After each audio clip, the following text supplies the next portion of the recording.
Halo teman-teman Saling Sapa, podcast Saling Sapa Jalan-Jalan, satu-satunya podcast naik angkot di Indonesia. Tayangan aneka info menarik di YouTube channel Taufik Sagwanto. Like, share, and subscribe.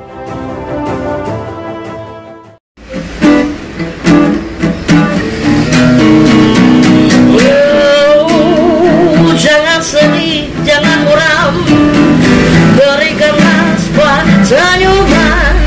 Ikutlah denganku kawan, podcast Saling Sapa Jalan-Jalan.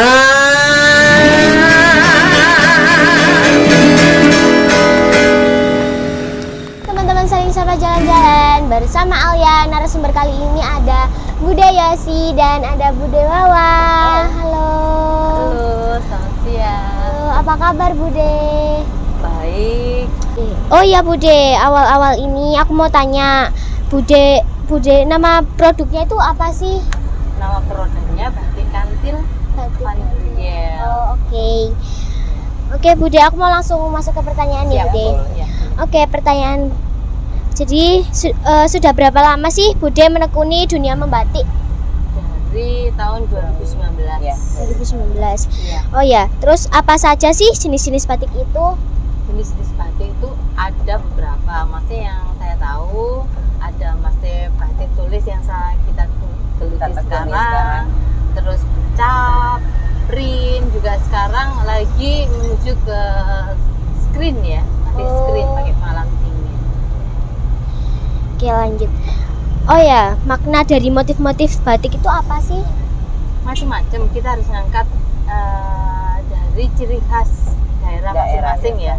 Kalau kita kayak maksudnya kita ngangkat topengan, terus kita ngangkat untuk tugu, bunga teratai, dan ada beberapa sekarang kita juga ngangkat dari beberapa kelurahan-kelurahan yang kita tempati. Gitu. Oke. Tiap daerah itu punya ciri khas motif sendiri-sendiri ya? Iya, ada.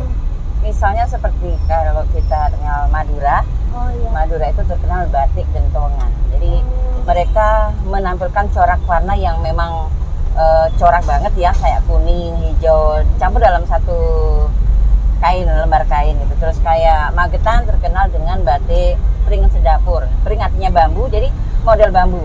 Dan sekali mereka menggunakan pring sedapur itu dalam bentuk ciprat gitu, batik ciprat. Jadi masing-masing daerah Punya motif ciri khas itu sendiri-sendiri. Oke. Oh ya, saya di sekolah pernah diajarkan ekoprint. Apakah itu termasuk batik juga? Ekoprint itu bukan batik ya sebenarnya. Iya. Cuma persamaannya dengan batik, dia itu cetak motif pada selembar kain.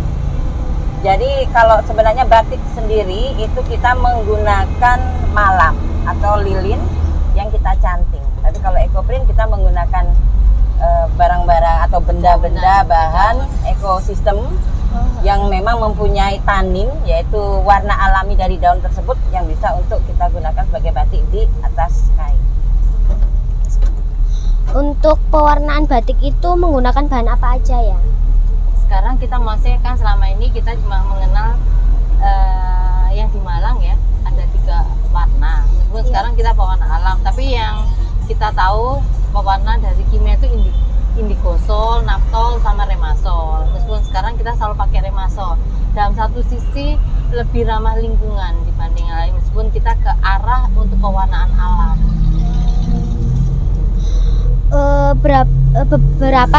Berapa lama biasanya proses membatik? Tergantung motif. Oh, Tergantung motif juga masih desain. Kalau motifnya banyak memang nggak lama.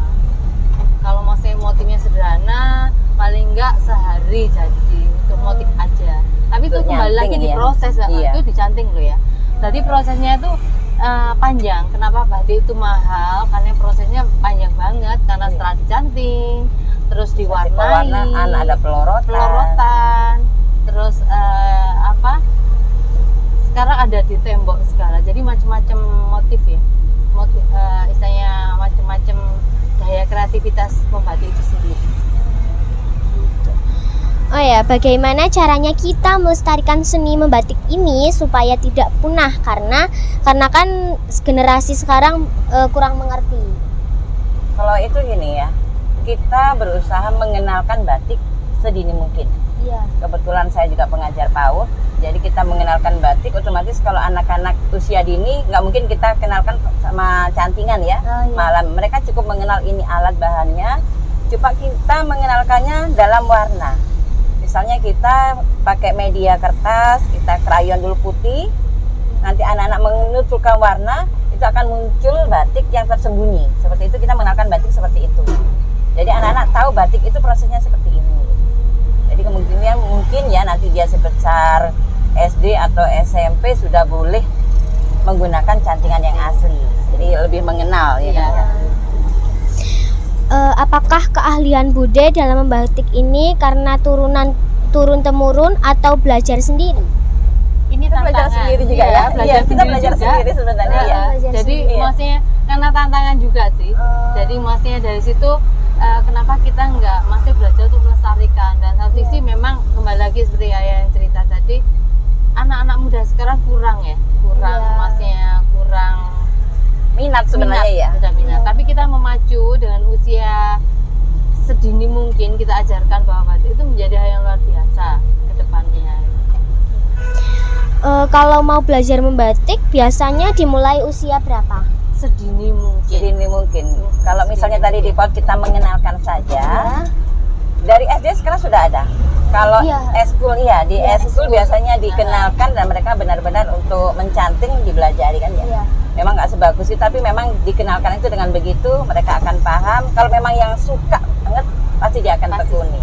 Kalau kita seperti ini ya, kita ini memang benar-benar nggak ada ahli di situ sebenarnya. Terlalu sebenarnya sudah lansia ya. Sudah lansia ya dibilang. Tapi dalam satu sisi kita belajar.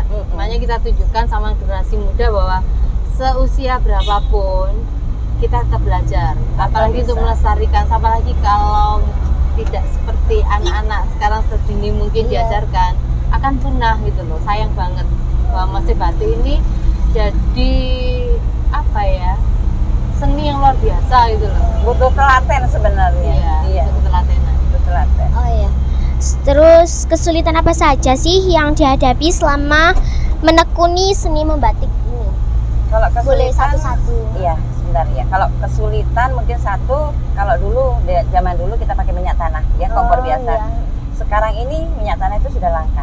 Iya. Nah, terus kita ada kompor listrik sekarang. Terus kesulitannya kalau mungkin pas listrik mati.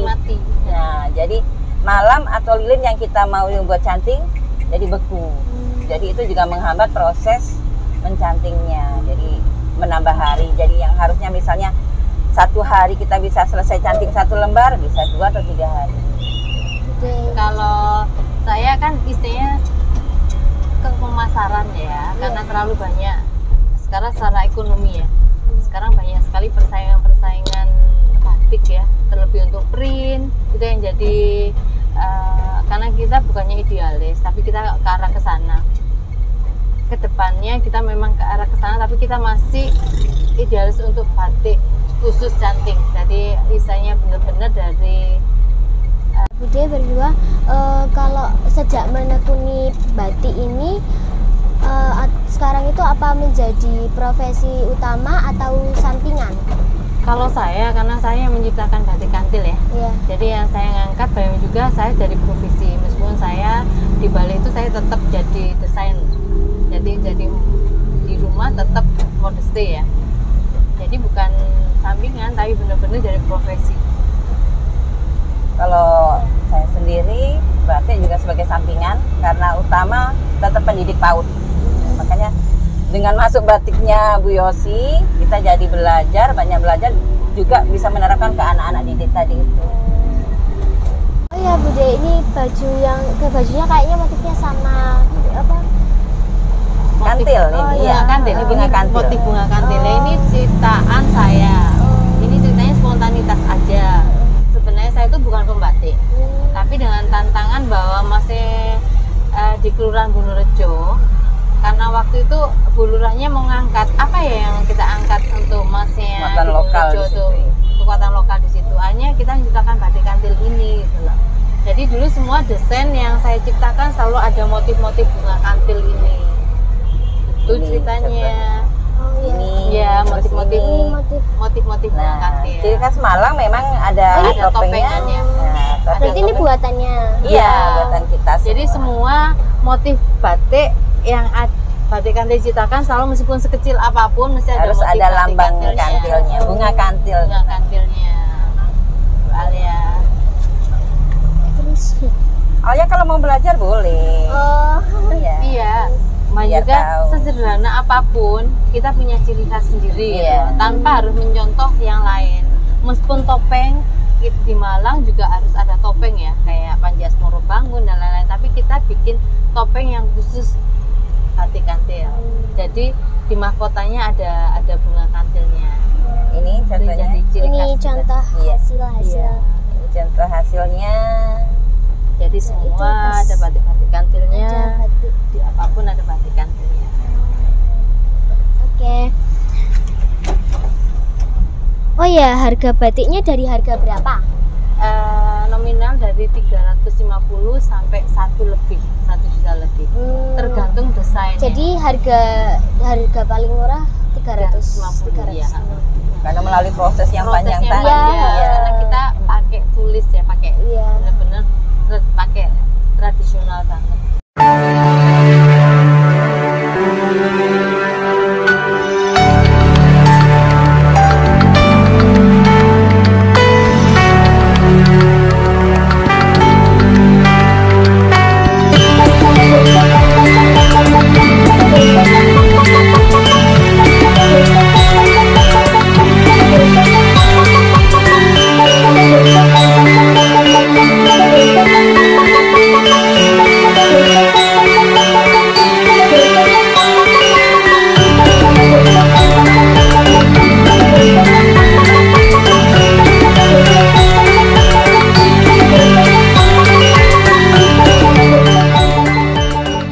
Ya, terima kasih Bude, karena ini aku jadi lebih mengerti tentang membatik. Terima kasih. Oke, sekian dulu episode yang mengangkat tema batik. Wassalamualaikum warahmatullahi wabarakatuh. Dadah.